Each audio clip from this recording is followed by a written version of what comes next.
Hello guys, and welcome back. So today's deck tech discussion for standard with edge opportunities is just a plain setup of this possible build, which I call as the mono green poison deck. I saw some variants of this while playing MTG Arena on just the standard play, and I thought that maybe mono green might still be now have potential, though not really a tier 1 build, but for just for the fun reason to try this build, at least that you kind of getting a variant from the typical mono green Stampy or the Landfall deck that's very popular now in the format. So let's take a look at this rundown of the cards.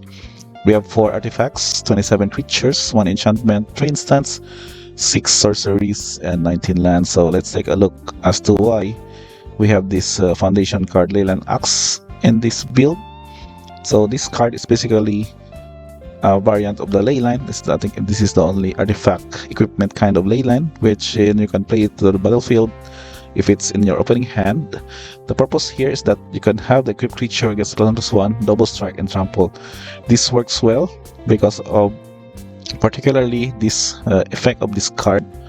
And whenever a creature you control with Deathtouch deals combat damage, that gets 2 poison counters. So having a creature with double strike, meaning you get to deal damage at the same time, 4 poison counters for the equipped creature to do.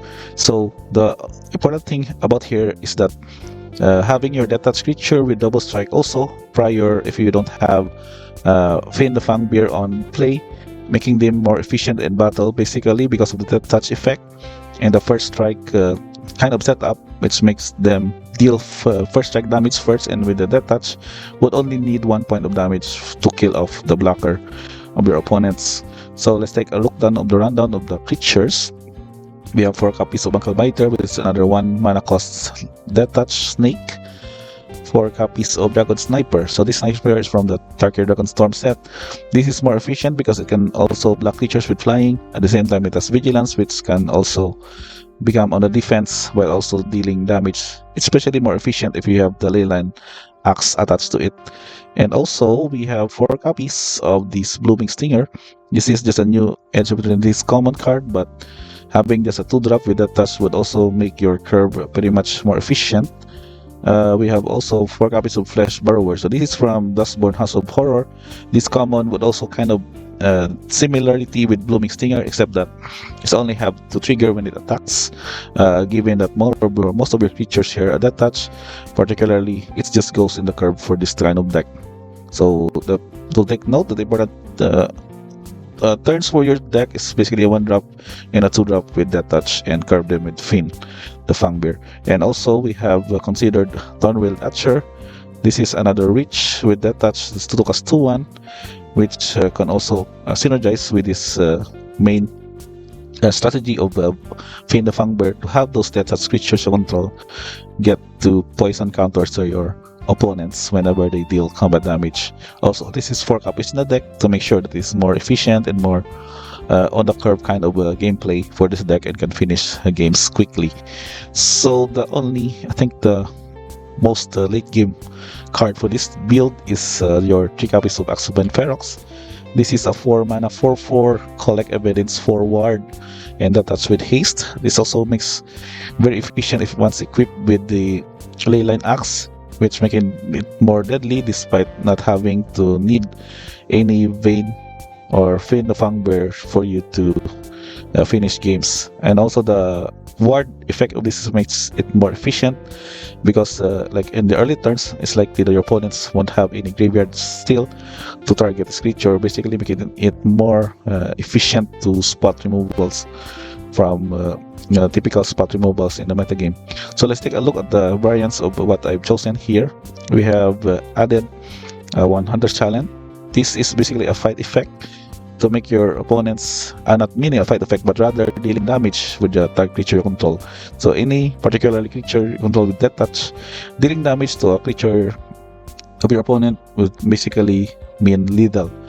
Basically a 2 mana cost spot removal for this kind of setup, and it makes sense also in the late game because it makes your level 2 attacking creature +1/+0 against trample. And at the same time, you have extra level 3 at the beginning of your end step. If you control a creature with power 4 or greater, draw a card. It's not be the case, but in any instance, it might be useful in that scenario. And the instance, of course, one way to protect your creature is your Snake Skin Veil. It's 2 copies, making them hexproof and adding counters, and 1 copy of the new card Diplomatic Relations, which basically having to deal damage with a Deathtouch again, which makes it more efficient to kill off your opponent's creatures. Now for the sorceries, I've considered this as your tutorial or your tutors for getting the Fiend of Hunger into play as you get to deal damage with your Deathtouch and making them poison counters. Natural items 4 copies is basically making only for you to pay 4 mana to search library for Fiend. That is 2 mana cost and put it in the battlefield, and also can be harmonized in the late game if needed.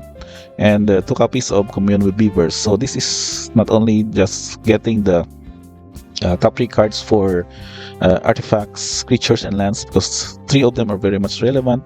For example, you need a second land drop, or you need relevant or Fangbear from the top 3 cards, or if you maybe had a Leyland Axnut in your starting hand, you can still dig for it in the late game. So using this card as one of your ways to do it.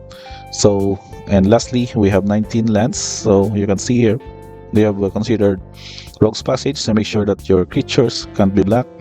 And aside, of course, from the basic patterns, which is making it more efficient, we have considered Escape Tunnel. This effect would also have this one to sacrifice target creature with power 2 or less can't be black this turn. So in any case, just basically a mana fix like Evolving Wilds, but in a certain scenario, you need to have a creature can't be black with power 2 or less is very essential for this kind of build. So let's take a look at the mana value. It's average 0.07, which making sense for the 19 lands to be feasible for this kind of deck build.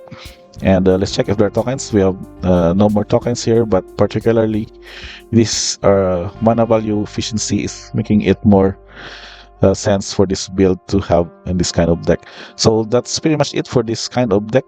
Again, mono green poison. If you want to try this in your arena or MTG online gameplay, just feel free to do so and let me know in comments what your observations, what other cards you might have for this kind of build. Again, thank you for checking this one. Don't forget to like, subscribe, guys, and see you on the next video.